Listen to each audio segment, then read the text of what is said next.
Hey everybody, it's Steven from Asian Boss. With the whole world seemingly on lockdown, there's a lot of panic and misinformation that's going around about the coronavirus.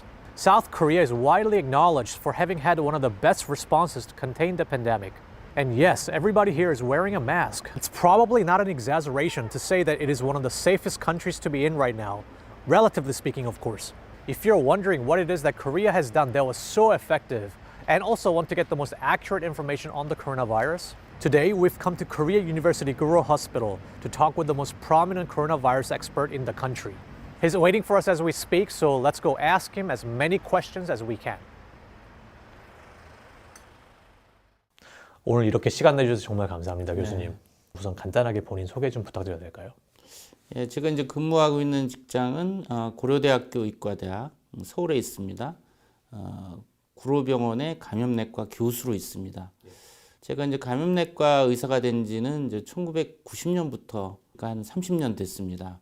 그러니까 30년 동안 여러 가지 그 중요한 감염병들, 결핵, 에이즈, 홍역, 그리고 2003년 사스, 2009년 신종 인플루엔자 팬데믹, 또 2014년 이볼라, 2015년 머스 아웃브레이크까지 다 경험해서 이번 30년 동안 쭉 경험한 것 중에 이번 코비드 19 팬데믹이 사실 가장 어려운 과제가 된 것 같습니다. 그럼 코로나 바이러스에 대해서 지금 어떤 일을 하고 계신가요? 코비드 19 환자들이 이제 의심 환자들이 병원에 오기 때문에 그런 환자들을 일부 보고 있고 또 입원 환자도 보고 있고 감염내과에 여러 스태프들이 있는 중에 제가 가장 시니어여서 방송에 나가서 텔레비전 나가서 이 코로나19 이 감염에 대한 정확한 정보를 국민한테 전달하고 또 기자를 통해서 또 정보를 전달하고 있습니다.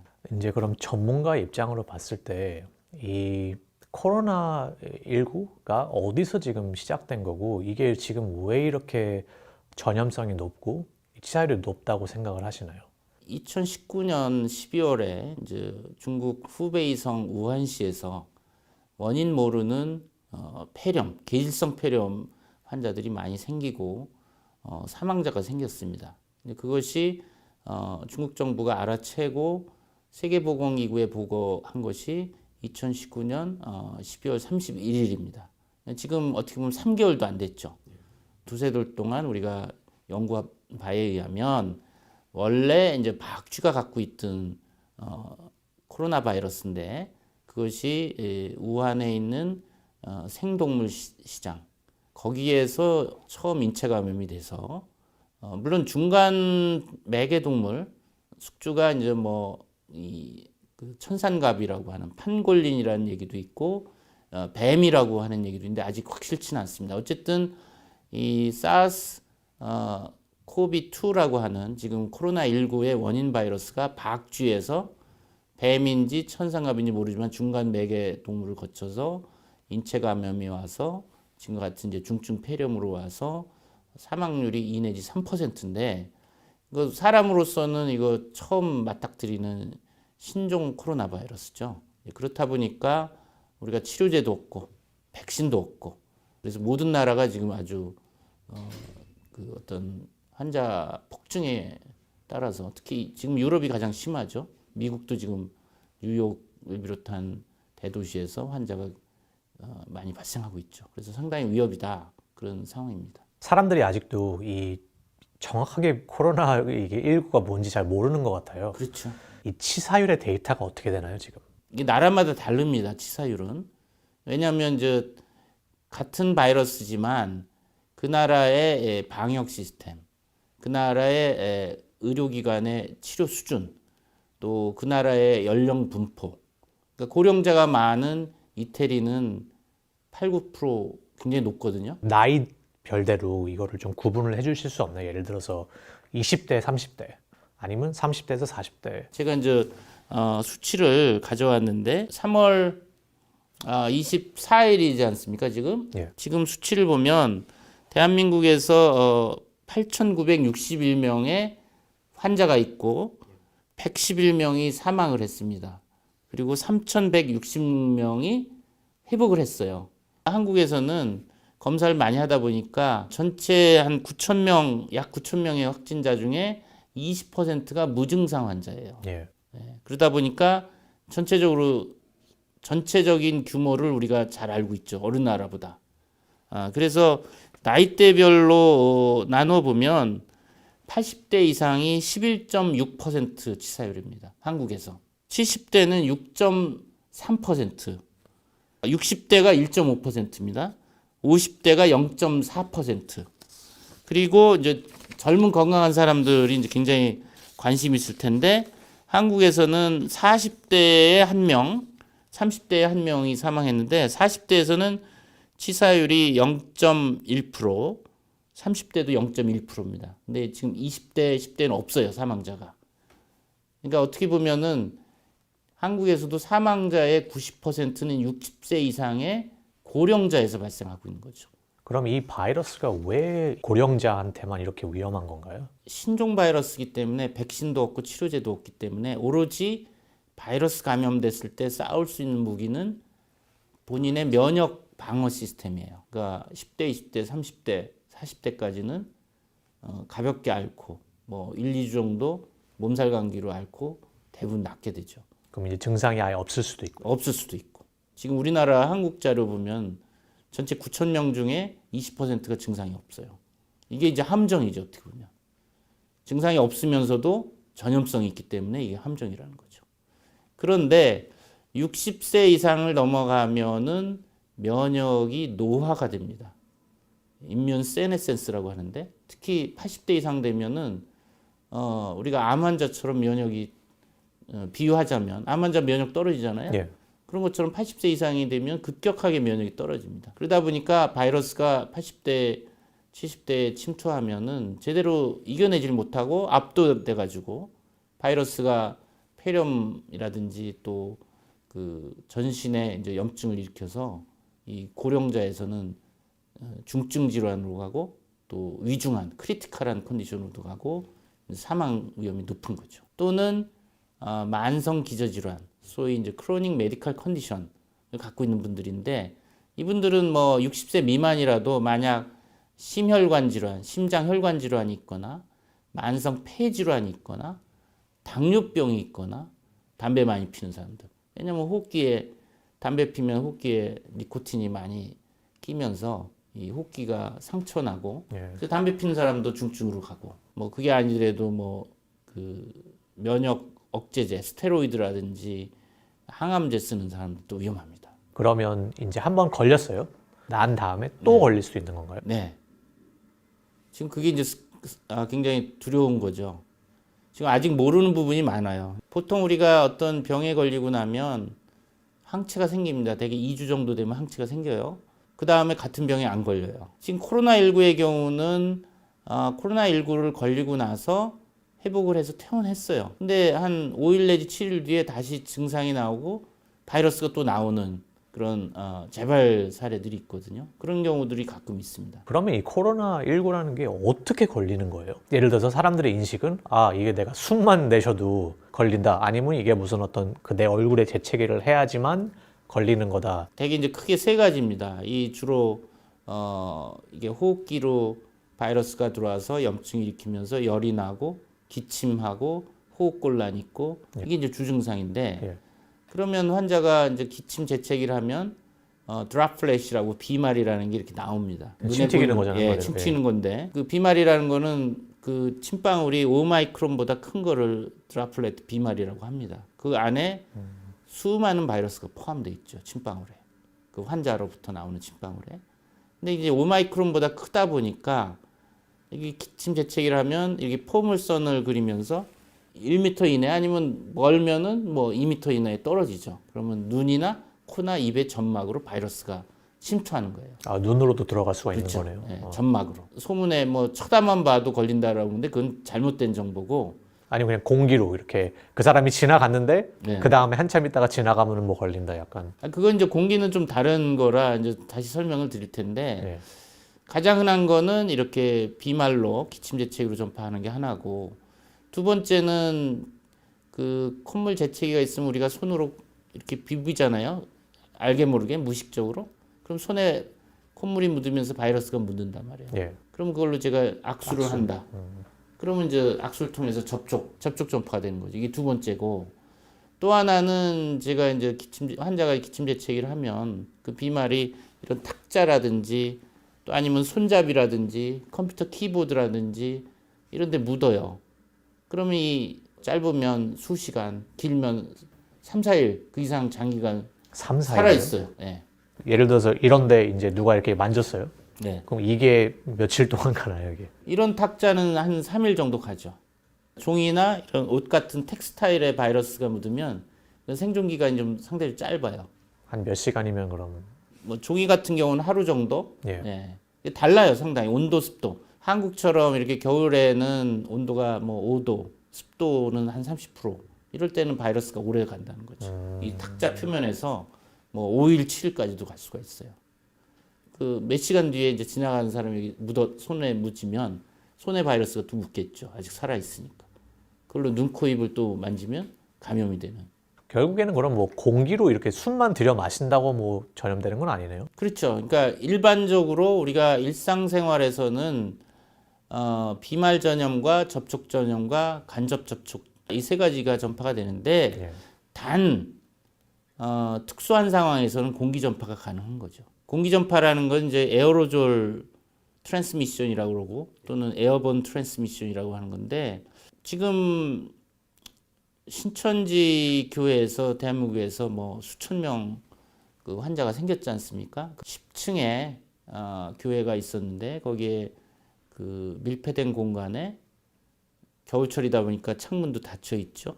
거기 수백 명의 사람이 빽빽하게 1, 2m 내에 빽빽하게 앉아서 수시간 동안 예배도 보고 또 찬송도 하고 노래로 부르면 그 안에 환자가 있는 경우 비말이 많이 나올 거 아닙니까? 그렇죠. 우리가 그냥 대화를 할 때도 침이 조금씩 튀잖아요. 근데 뭐 노래 부르고 뭐 소리 지르고 하면 뭐 그 비말이 엄청 나올 거 아니에요? 그런 경우에는 이 비말이 5마이크론 이상 크기인데 그 안에는 중력이 작용하기보다는 수많은 사람이 소리 지르고 하니까 이 비말이 1, 2m 내에 이렇게 안 떨어져요.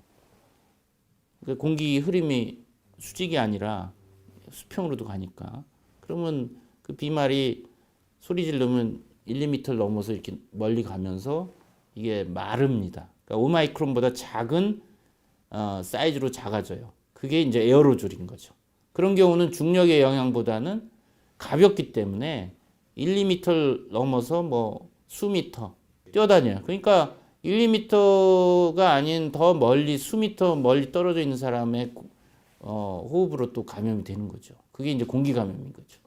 그렇기 때문에 그 신천지라든지 뭐 콜센터라든지 또 밀폐된 공간에 많은 사람들이 빽빽하게 있고 소리 지르고 그 안에서 같이 옹기종기 모여서 식사도 하고 그게 공통적인 요인이에요. 그치만 우리가 뭐 야외에서 공원이나 뭐 이런 산에서 등산하면서 그런 데는 폐쇄된 환경이 아니니까 예. 그런 데서는 공기 전파는 안 되죠. 교수님께서는 어떤 사람들에게 확진 검사를 받아보라고 권장을 하실까요? 일단은 뭐 열이나 인후통이나 뭐 기침, 호흡곤란 있는 사람들 받아야 되고 특히 고위험군들 60세 이상 기저질환 환자들은 이분들은 증상이 그냥 피곤하다 또 왠지 식욕이 떨어진다 축 늘어진다 온몸이 쑤신다 어떤 경우는 최근에 이제 뭐 우리 병원 연구진들도 확인한 건데 이 코로나19에 걸리면 약 30%에서는 냄새를 못 맡고 입맛도 못 느끼고 그러니까 그 미각이나 후각이 상실되는 거예요. 뭐 5일에서 10일 정도 그런 걸 느끼거든요. 한 30% 환자들이 이런 것도 아주 좀 독특한 증상인 것 같아요. 저도 테스트를 뭐 받고 싶다면 저는 뭐 제가 생각하기 건강하니까 뭐 못 받는 거죠. 아무 증세도 없으니까. 아니 본인 돈 내고 검사 받을 수 있죠. 17만 원. 근데 양성으로 나오면 돌려받아요. 또 의사가 예. 이 사람 필요합니다. 그러면 또 무료로 받을 수 있어요. 지금 우리나라 이제 대한민국이 코로나19 확진이 되면 치료 비용도 다 나라에서 대주지 않습니까? 상당히 이런 나라가 많지는 않죠. 그럼 눈으로 들어갈 수 있다고 하는데 이제 주변을 둘러봤을 때 모든 한국 사람들이 거의 마스크를 차고 있잖아요, 지금. 네. 그래서 오늘 저도 이렇게 제 마스크를 가지고 왔거든요. 네. 근데 이 마스크가 어차피 눈으로 들어가는데 이거를 써봤자 소용이 있는 건지 그럼. 안경 쓰고 계시잖아요. 전 안경도 도움이 되는 거예요. 아, 그럼요. 그러니까 왜 눈, 코, 입을 얘기하냐면 이 안에 점막이 있잖아요. 눈꺼풀 안쪽에. 그리고 이 안쪽에 점막이, 입 안에도 점막이 있고. 이 피부로는 못 들어와요, 바이러스가. 그러니까 눈, 코, 입의 점막에, 호흡기 점막에는 바이러스가 붙는 리셉터가 있어요. ACE2 리셉터라고. 그게 붙어야지 바이러스가 들어가요. 피부에는 없어요. 피부는 이게 일종의 그 배리어예요. 방어막이라고. 그러니까 귀로는 안 들어가죠. 그러면 지금 이 마스크를 하는 게 얼마나 효과가 있나요? 마스크 효과 있죠. 있습니다. 예, 그럼요. 그러니까 왜냐면 2003년 사스 때도 그랬고, 그러니까 홍콩에서 뭐 그 싱가포르, 캐나다, 대만, 중국에서 사스 때 의료진들이 많이 감염됐거든요. 처음에는 모르고서. 지금도 중국 우한에라든지 이태리도 의료진 많이 감염됐잖아요. 그때도 연구를 해보니까 마스크 쓰고 손 씻기 한 의료진이 안 한 의료진보다 감염률이 현저히 낮아요. 소위 서구 사회, 유럽이나 미국 이런 데는 일반인들 안 쓰잖아요. 예. 예, 전 그게 좀 이상하다고 보는데 그렇게 이제 미국 서전 제너럴이 마스크 쓸 필요 없다. 또 뭐 WHO에서도 마스크를 일반 사람들한테 권고하지 않는다 그러니까 저는 그게 아니다. 그 트위터인가 어디 올린 거 보니까 그걸 잘 해석을 해야 돼. 보면 일반인들이 마스크를 그렇게 살려고 애를 쓰는데 그럴 필요 없다. 마스크는 의료진이 제일 필요하다. 의료진이 마스크가 없으면 더 위험해질 수가 있다. 환자를 진료를 못하니까. 그러니까 거기에 보면은 이 미국처럼 마스크가 부족한 상황에서 제일 우선순위는 의료진한테 가야 되는데 그러니까 이제 그 공급이 모자르니까 그렇죠. 그래서 그렇게 얘기한 거지. 원래 쓰긴 써야 되는데 예. 제가 가지고 있는 게 이게 지금 KF94거든요. 그러니까 이게 저는 N95랑 예, 비슷하다고 컴패터블한 보는데 거죠. KF94를 쓰는 건 N95를 쓰는 거나 마찬가지니까 예. 의료진한테 필요한 걸 일반인들이 쓰는 거예요. 근데 제가 보기에는 길거리는 다 대부분 사람들이 요즘은 이제 KF94를 쓰고 있거든요. 어쨌든 결론은 이거를 쓰면은 확실히 보호가 되긴 하는 거네요. 그럼요. 예. 아니 왜 의료진들이 병원에서 마스크를 뭐 쓰겠어요. 예방이 되니까 쓰는 거지. 그리고 이미 사스나 메르스 때 다 입증이 됐다고요. 한국에서 사람들이 이렇게 마스크를 많이 쓰고 다니기 때문에 그만큼 감염이 좀 덜하다고 봐도 되는 거예요. 그럼요. 그러니까 WHO도 그 마스크에 대한 권고사항에 일반인들이 마스크 착용을 권고하지 않는다.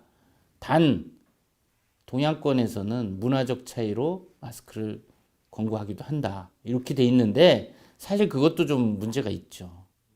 왜냐하면 분명히 마스크가 예방 효과가 있는데 지금 뭐 중국이나 홍콩이나 일본이나 한국이나 다 아시아권은 마스크 쓰잖아요. 지금 많은 나라들이 유럽이나 미국 환자가 급작스럽게 늘어서 지금 난리잖아요. 한국은 그나마 지금 환자가 그렇게 많지 않은 이유 중에 하나가 이런 마스크 착용, 또 손 씻기 열심히 하는 거. 지금 한국을 되게 다 칭찬을 하고 있거든요. 네. 반응이 되게 빠르다. 네.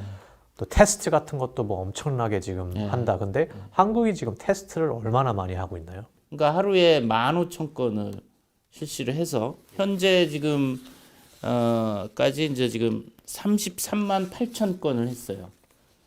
3월 23일까지 33만 8천 건을 했어요. 근데 다른 나라는 지금 테스트를 못해서 지금 난리잖아요. 근데 왜 한국이 어떻게 이렇게 빨리 테스트를 거의 30만 건을 넘게 할 수 있었나요? 한국이 왜 이러냐면 2009년 신종 인플루엔자 팬데믹을 겪었고 또 2015년 5년 전에 머스 아웃브레이크를 겪어서 많은 국민들이 그 교육을 받았어요. 그 교훈을 얻었다고요. 그걸 겪으면서 손 씻기와 마스크 착용이 예방이 되는구나. 머스 아웃브레이크 때 그때 이미 우리는 진단 키트를 빨리 개발해서 사용하는 것이 중요하다라는 걸 알고 있었어요. 제가도 뭐 머스 아웃브레이크 때 그 국가적인 래피드 리스폰스 팀장으로 이제 그걸 직접 방역의 일선에 있었는데 그때도 제가 제일 중요한 거는 우리가 백신이나 치료제는 개발할 수 없어요, 초기에. 그렇지만 진단키트는 PCR이라고 하는 아주 우수한 분자진단 검사법이 있기 때문에 제일 먼저 강조한 것은 진단키트를 빨리 개발해서 널리 배포하는 것이다. 왜냐하면 환자가 열이 나고 기침하고 의심 왔는데 코로나19인지 아닌지를 알아야 예. 환자를 격리하고 치료하고 또 그 사람이 돌아다닌 그 동선을 따라서 접촉자를 또 찾아서 증상 있으면 검사하고 또 격리하고 이게 방역의 핵심이거든요. 그리고 이미 2015년을 기점으로 해서 정부에서도 이 분자진단 키트에 대한 리서치 앤 디벨롭 R&D 연구 개발에 많이 투자를 했어요. 또 중요한 거는 이 분자진단 회사들, 키트를 만드는 회사들이 이게 돈이 된다는 걸 아니까 투자를 하는 거예요. 그게 어떻게 보면 자본주의의 위력인데 경쟁 체제 하에서 이윤을 남긴다. 가장 동기부여가 강한 거죠. 그러면 지금 다른 나라들이 이렇게 반응하긴 좀 늦은 거네요. 어떻게 보면 이런 인프라가 그렇죠. 안 잡혀 있으니까. 예. 머스는 주로 사우디에서 2012년 이후에 중동에서 계속 일종의 풍토병처럼 계속 생기지만 중동 이해에서 이 머스 아웃브레이크를 크게 경험한 나라는 한국이 유일해요. 그때 186명이 감염돼서 38명이 사망을 했어요. 그러니까 한국은 어떻게 보면 그때 곤욕을 치렀지만 어려움을 겪었지만 그것이 약이 된 거죠, 지금은. 한국, 싱가포르, 대만, 홍콩이 공통적으로 잘하는 이유, 선방하고 있는 이유 중에 하나가 홍콩, 싱가포르, 대만도 2003년 사스 때 큰 곤욕을 치러서 이미 이런 코로나19 유행이 벌어지면 병원도 문제고 일반 시민들도 많이 희생된다는 걸 알고 있어서 이미 그런 경각심이 있는 거예요. 교훈이 있는 거죠. 그럼 현재 상황은 지금 어떤가요? 현재 수준에서는 세계 어느 나라보다 한국이 잘 컨트롤하고 있는 거죠. 예. 그렇지만 이것이 끝난 게 아니다. 아직도 위협이 있다. 지금 이제 문제가 되는 거는 유럽이나 북미, 그러니까 미국에서 그 한국 사람들과 외국인들이 들어오면서 감염돼서 들어오는 환자들이 늘고 있어요. 이제는 반대로. 예, 역류입. 예. 그래서 이제 인천공항에서 하루에 진단되는 그 코로나19 환자들이 상당히 많단 말이에요. 아, 그럼 지금 인천 공항에서도 이거를 지금 다 막고 있나요, 지금?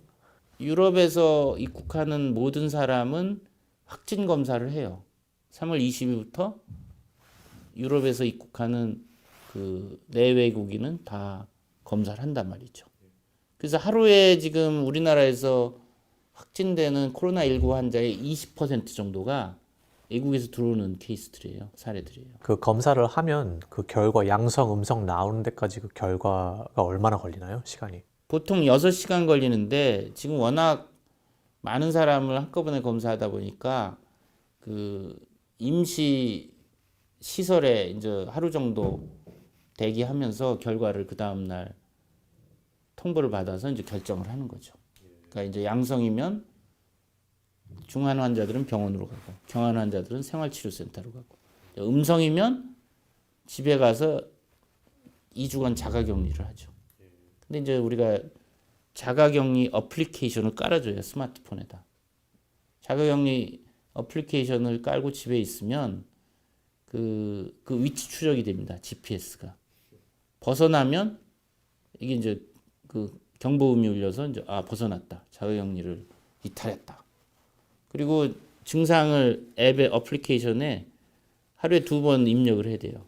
열이 있는지 뭔지. 왜냐하면 자가격리자 중에 2주 동안 잠복기에 있는 사람들은 증상이 시작할 수가 있거든요. 그러니까 그 어플리케이션에 또 그 증상을 넣는 거죠. 그러면 이제 그 모니터하고 있는 사람들이 만약 이걸 입력을 안 하면 이 사람 뭔가 자가격리 안 한다. 연락을 하게 되죠. 저는 그렇게까지 하고 있는지 몰랐거든요. 물론 이제 인권 문제도 좀 있습니다. 위치 추적하는 거를 그게 마음대로 해도 되냐. 물론 뭐 아마 동의를 받겠죠, 뭔가. 왜냐면 미국 같은 데서는 절대 안 될 것 같은데. 그렇죠. 그러니까 이게 지금 코로나19 유행을 봐도 각국이 하는 대응 방식이 다르다, 굉장히.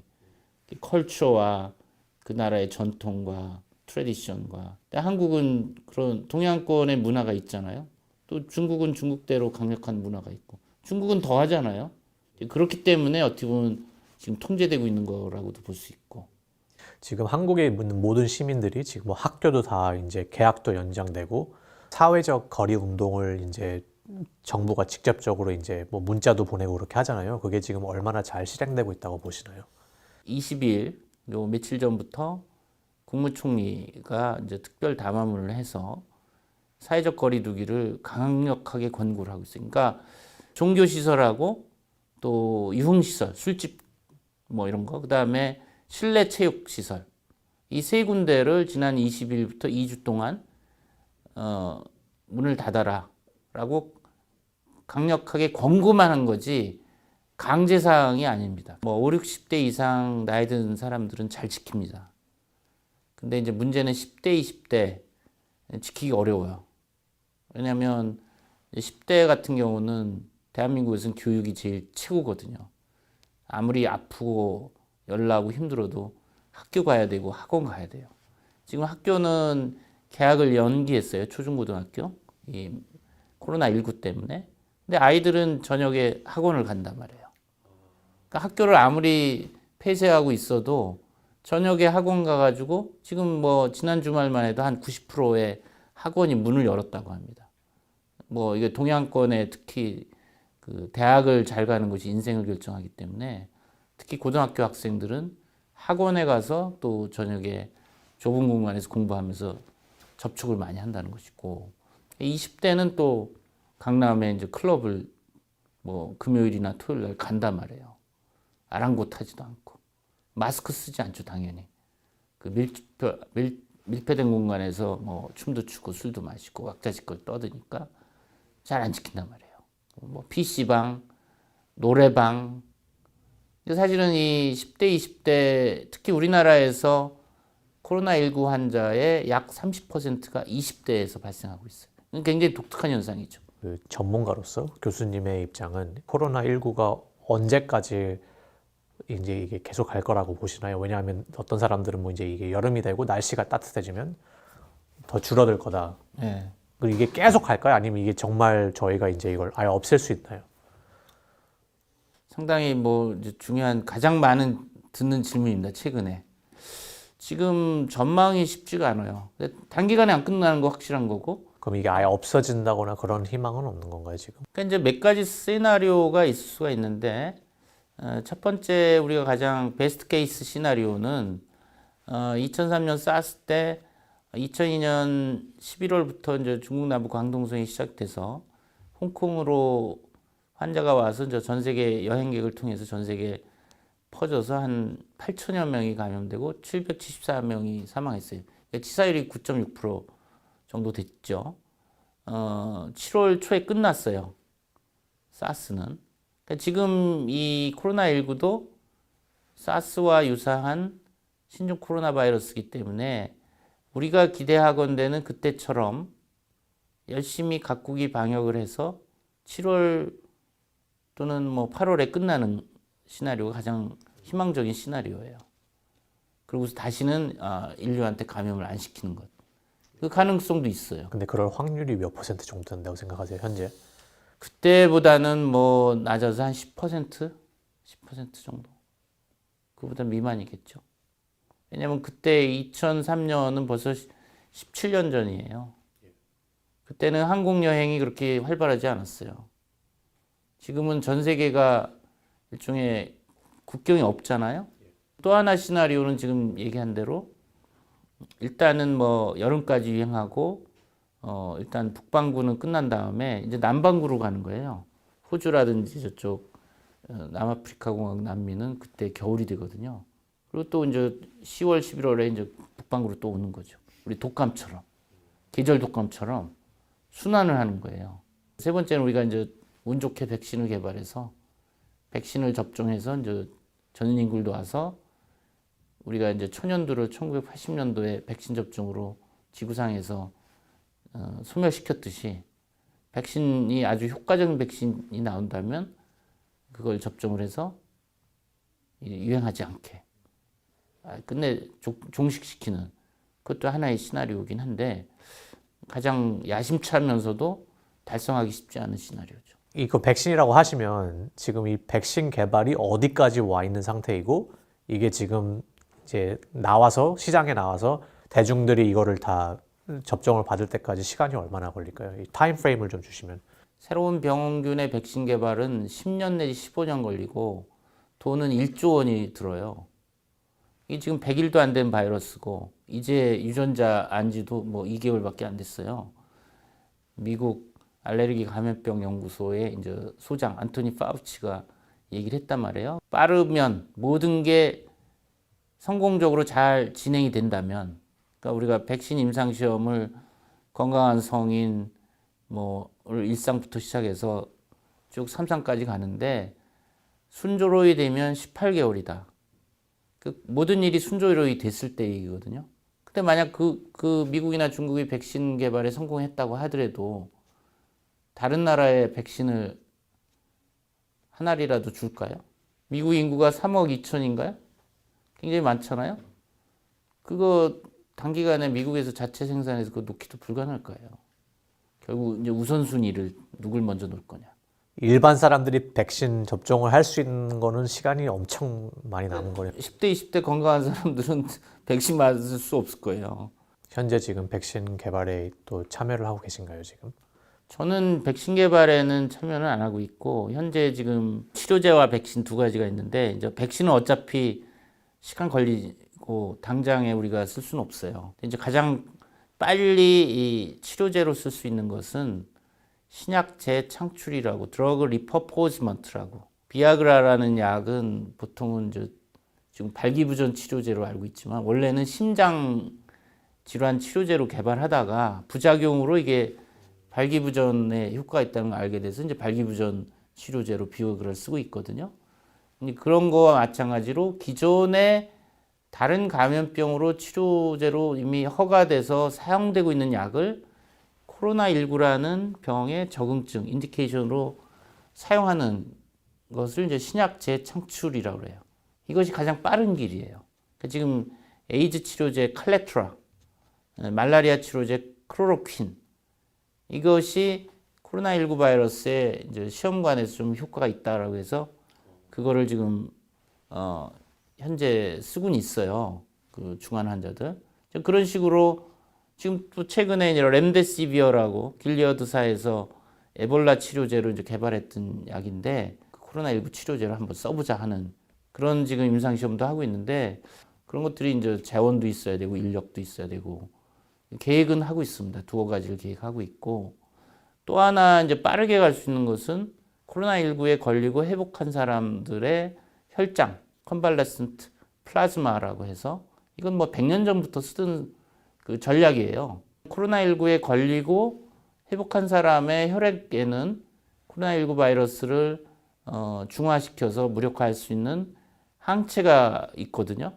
그래서 그거를 우리가 코로나19 걸려서 회복한 사람들한테 그 혈장을 좀 기증해달라. 그거를 코로나19의 중증 환자들, 위중한 환자들한테 투여하는 거죠. 그것도 이제 지금 뭐 저희들이 계획 중에 있긴 한데 모든 것이 지금 뭐 환자도 봐야죠. 여러 가지 일을 동시에 해야 되라는 어려움이 좀 있고 뭐 예산과 인력과 그런 것들이 지원이 돼야 되는데 뭐 현실적으로 그게 쉽지는 않은 것 같습니다. 교수님이랑 이런 모든 의료진들한테 가장 필요한 게 뭔가요, 지금 이 시점에서? 사실 뭐 의사들이야 기본적으로 환자 아픈 사람들을 치료하고 살린다라는 이제 책임감과 사명감이 있기 때문에 버티는 건데 사실은 지금 고민이 많죠. 현장에 의료진들도 벌써 2달이 넘으니까 상당히 피로감도 있고 이 일반인들이 느끼는 피로감 이상이죠. 이건 상당히 예, 환자를 보면서 내가 걸릴 수도 있다라는 거. 뭐 의사들한테 필요한 거는 사실 지금 휴식인데 휴식이 없죠. 휴식할 수가 없죠, 사실은. 일선에 이제 전쟁터에서 바이러스와 싸우는 병사인데 뭐 전쟁 중인데 어떻게 휴식이 있을 수 있나요? 그런 것이 어려운 것 같아요. 제가 지금 듣기로는 상황이 그렇게 긍정적인 것만 같지는 않은데, 그러면 지금 이 상황에서 저희 뭐 20대, 30대 아니면 10대들 전 세계에 있는 20, 30대들에게 어떤 조언을 해주고 싶으신지. 그러니까 나는 뭐 걸려도 괜찮아. 나는 뭐 가볍게 앓고 지나가니까 뭔 걱정이야. 이렇게 할 수도 있지만 가족 중에 고위험군한테 퍼뜨리면 생명의 위협이 될 수 있다. 위독하게 할 수 있다. 이런 걸 생각을 하시면 20대들이 뭐 손씻기나 마스크 착용, 사회적 거리 두기를 철저히 지켜야 됩니다. 본인 건강도 지키고 가족 건강도 지키고 넓게는 사회나 국가의 그 유행을 막을 수 있는 그 개인 하나하나 개인이 그 방역에 기여를 하는 겁니다. 오늘 정말 바쁘신데도 이렇게 또 시간 내주셔서 다시 한번 감사드리고, 그냥 인류를 위해서 이제 지금 아무리 위해서가 아니라 힘드시더라도 좀 더 인류를 이렇게 위해서가 아니라 그렇죠. 더 이렇게 더 애써주시면 저희로서는 정말 감사하겠습니다. 뭐 이렇게 예. 영광입니다. 이렇게 그 아시아나 뭐 전 세계에서 다 볼 거 아닙니까? 예, 그래서 한국에서의 그 이 코로나19에서 잘 대응한 점들을 다른 나라들이 좀 본받고 한국에서 잘 못한 부분은 또 본받지 말고 그건 좀 교정해서 잘 전략을 짜면 될 것 같아요. 그러니까 중요한 거는 이건 사이언스다. 겸손해야 돼. 자만하는 순간 우린 당한다고. 그러니까 아마도 뭐 미국이나 유럽 국가들은 자만했을지도 몰라요. 마스크 별거 아니야. 이랬을지 몰라요. 근데 우리는 겸손해야 된다. 끝까지. 끝난 게 아니다. 끝날 때까지 끝난 게 아니다. 네. 그게 이제 제가 하고 싶은 말입니다. 수고하셨습니다.